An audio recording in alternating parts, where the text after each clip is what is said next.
김영균 노동자는 작업 지시를 너무나 충실하게 지켰기 때문에 죽었습니다.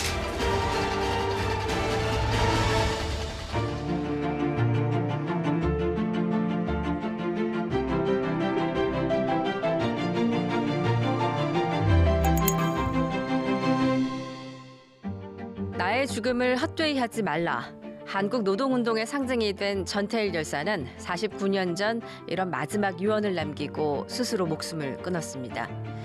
이 한마디에 그의 어머니 고 이소선 여사는 노동자 권익을 위해 싸우며 평생을 노동자의 어머니로 사셨는데요. 그 모습을 꼭 닮은 분이 계십니다.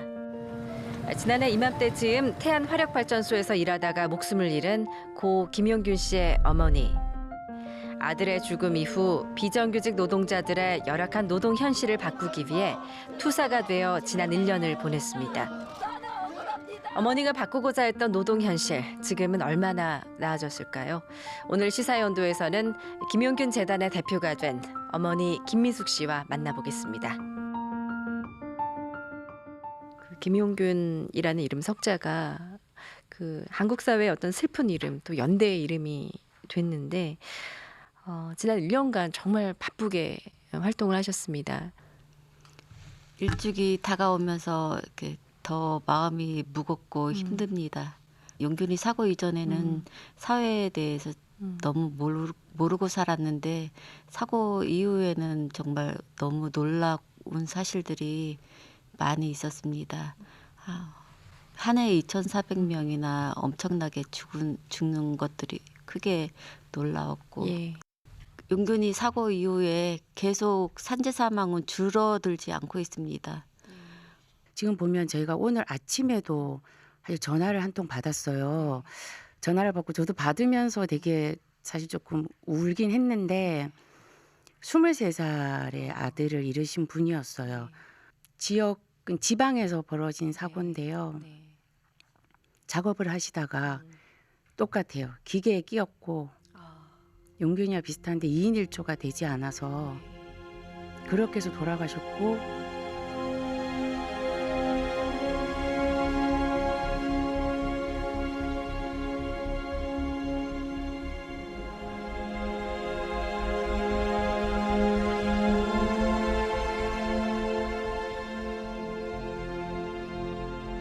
김용균 씨의 사고 이후에도 이런 비슷한 사고가 계속 반복이 되는데 이런 사고를 접하실 때마다 좀 가슴이 철렁하실 것 같아요.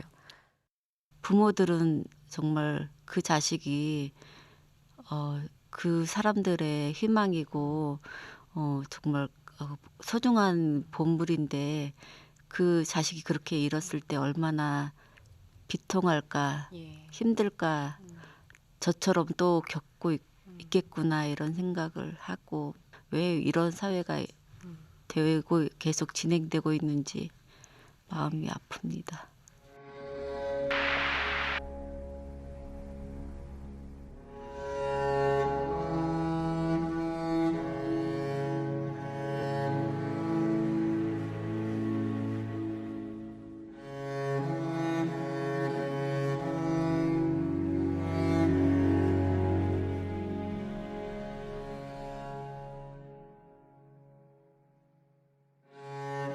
용균이가 일하는 데는 이렇게 컨베이어 벨트가 지나가게 되어 있는데 그 속에서 용균이가 그 낙탄을 처리하는 업무를 받고 있었습니다.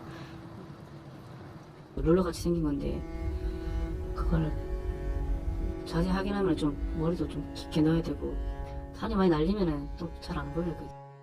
철조망 구조물이라든가 이런 걸로 이렇게 좀 막아놔야 되는데 그런 게 전혀 안 돼. 아무것도 안 되니까 그냥 니들이 조심해서 다녀야 돼. 이렇게 되는 거예요. 어둡고 컴컴하고 분진이 많이 내려앉아서 그 눈처럼 쌓여있는 분진을 밟고 지나갔는데 그곳에서 용균이가 일할 때는 헤드랜턴도 지급받지 못했고 그래서 그 당시 휴대폰 불빛으로 일을 했는데 헤드랜턴도 없는 그 현장에서 핸드폰 불빛에 의지해서 일을 했다는 것도 굉장히 납득이 안 되는 일인데 더 놀라운 점은 지금 1년이 지난 상황에도 그 현장은 크게 달라진 점이 없다라는 부분인 것 같아요. 이미 그것이 법적으로도 문제가 되기 때문에 시정해야 되는 것들이 있거든요. 예를 들면 아까 뿌옇게 있는 분진. 누구나 요즘 우리 미세먼지만 있어도 마스크를 쓰잖아요. 그러면 그게 단순히 미세먼지가 아니란 말이죠. 발암 물질이라고 확인이 됐고 그러면 그것에 해당하는 막을 수 있는 특진 마스크, 특급 마스크를 실제 제공을 해야 함에도 불구하고 지금도 여전히 그건 제공되고 있지 않거든요. 네. 지금 현장에서 일하는 노동자들이 그 안전하게 일하게끔 해야 되는데 지금 그런 것도 많이 별로 달라지지 않았고 합의안 이행도 되고 있지 않고 또 특조위 권고안 22개가 있었는데 그것도 지금 어떻게 받아 안고 해주겠다고 얘기를 하고 있지 않습니다. 해주려고 하는 의지가 없는 것 같습니다. 예. 제가 처음부터 주장했던 게 진상규명 책임자 처벌인데 그 자식을 이렇게 힘들게 처참하게 죽임을 당했는데 책임자 처벌이 아무도 이루어지지 않고 있다는 게 너무 붕괴스럽습니다. 일반 사람들은 사람을 죽이면 뭐 몇 년형 그렇게 크게 죄값을 치르는데 왜 기업들은 아무도 이렇게 책임지지 않고 죄도 받지 않고 이렇게 법을 허술하게 만들어놨는지 정말 분노스럽습니다. 네. 이런 많은 산재 사고 같은 경우에는 뭐 이제 원청은 책임을 아예 회피를 하는 경우가 많더라고요. 오히려 노동자의 책임으로 돌리는 경우가 많은데 용균이 때도 그랬죠. 예, 용균 씨 때도 뭐라고 그 하던가요? 그 사측의 태도는 용균이에 계속 실수로 잘못으로 몰고 가고 있었어요. 이런 누명이 확실하게 벗어지는 걸 원했는데 이번 기회로 특조위 그때 이렇게 벗어져서 다행이라고 생각했습니다. 예. 김영균 노동자는 작업 지시 또는 근무 수칙을 위반했기 때문에 죽은 게 아니라 우리 특조위가 조사한 바에 따르면 작업 지시를 너무나 충실하게 지켰기 때문에 죽었습니다. 원청은 하청을 주었으니 책임이 없다 했고 하청은 내 사업장이 아니니까 책임이 없다 해서 실질적으로 일하고 있는 노동자들은 더 열악하게 위험한 현장에서 일할 수밖에 없었습니다. 정말로 딱 하고 싶은 얘기는 몸통은 다 날아가고 깃털만 남았다는 생각이 들 수밖에 없었어요. 왜냐하면 용균이의 사건도 그랬고 그 이전에 있었던 수많은 이 산재 사건에 대해서 누가 다 책임졌냐면 말단 관리자들, 팀장들, 예. 정말 간혹 있다면 부장들 이런 분들이란 말이죠.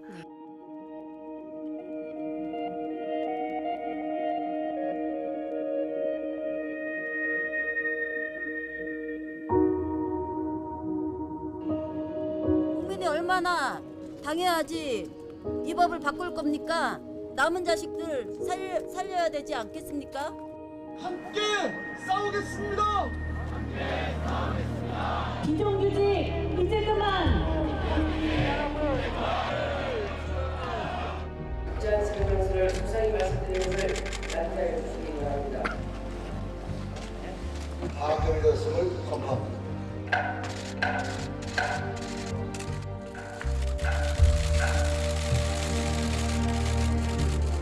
이른바 김용균법 지난해 말에 통과가 됐고 이제 곧 시행을 앞두고 있습니다.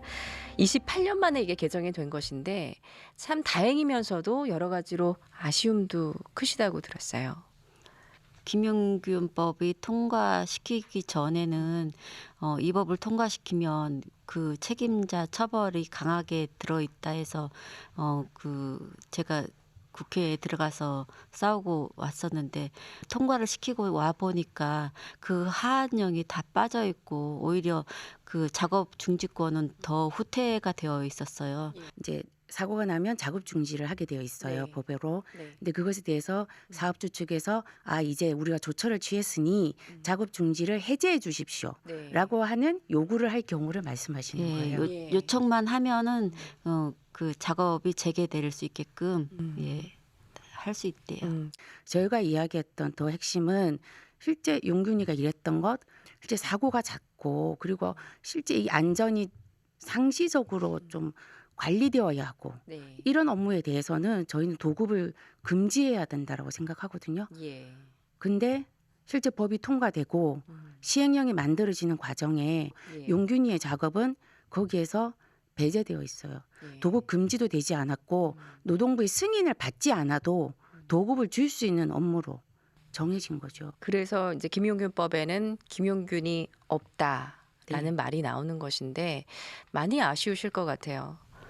용균이 동료들이 지금도 위험한 현장에서 네. 그대로 일을 하고 있는데 이 사람들을 살릴 수 있는 법이 될 줄 알았는데 아직도 위험한 현장에서 일할 수밖에 없는 입장이 되었습니다. 그러니까 이제 특조위, 인권위에서도 이제 사실 위험의 외주화에 대해서 근본적인 해결을 촉구를 했는데 아직도 이렇게 그 권고에도 불구하고 이행이 안 되는 이유, 그 근본적인 이유에는 뭐가 있을까요? 그래서 결국은 이 비용의 문제라고 생각을 합니다. 그러니까 얼마나 적은 비용을 들여서 얼마나 많은 이익을 남길 건가라고 하는 그 생각을 버리고 있지 않기 때문에 이 생각을 버리지 않는 이상은 그건 끊임없이 위험의 외조화 또는 즉 그것으로 인해서 죽음의 외조화라고 하는 것은 이후에도 계속될 거라고 생각합니다. 그러니까 지난 1년 동안 정말 열심히 발로 뛰셨는데 어머니가 이렇게 힘을 내고 계신 이유랄까요? 어디에 있을까요? 제일 기본이 아들이죠. 아들이 엄마가 살아 있으면 무슨 일을 하는 게 아들의 바람이 뭘까? 그 본인이 들었던 그 피켓사 그거에 담겨 있다고 생각합니다. 그 환경이 얼마나 힘들고 아무리 28번 그 시정 요구를 했는데도 하나도 이렇게 안전 조치가 안 되어 있는 현실을 누구한테 호소할 수도 없고 본인이 살고 싶어서 들지 않았나 이런 생각을 했습니다. 예. 김용균이다.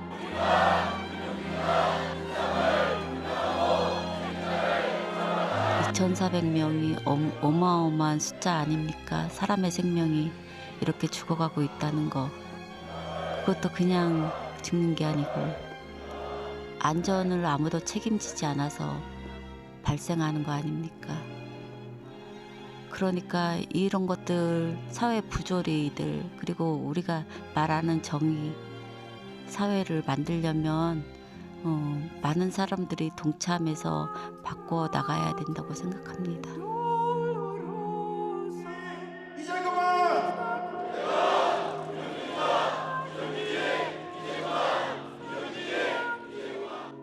아이를 보고 싶은데 만지고 싶은데 어떻게 해야 될지 모르겠어요.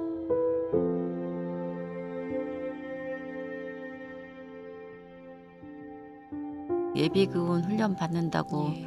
집에 잠깐 왔다 갔는데 저는 정말 이교대를 했거든요. 그래서 주야로 일했고 저희가 그때 야간이었는데 애를 많이 못 봤어요. 그래서 마지막 모습은 이제 태안 그 장례식장에서 봤는데 그게 제일 기억에 많이 나요. 얼굴이 이렇게 까만 탕가루로 검게 뒤덮여 있었고 애를 그렇게 그 위험한 현장에서 꺼내주지 못한 부모가 죄인 된 것 같고 그거는 용균이 나중에 만날 수 있다면 많이 미안했다고 얘기해주고 싶어요.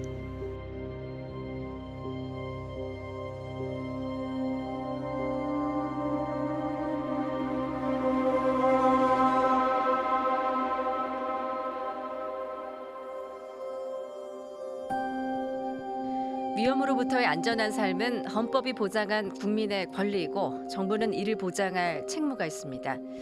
하지만 현실은 그 죽음의 숫자가 너무도 많아서 죽음이 무의미한 통계처럼 일상화돼 버렸고 우리 또한 비정규직이라는 단어에 익숙해져 버렸습니다. 그리고 비정규직이 비정규직을 낳는 구조는 점점 더 굳어지고 있는데요. 우리가 그들의 죽음을, 그들의 목소리를 가벼이 여겨서는 안 되는 이유입니다. 시사회원도 마치겠습니다.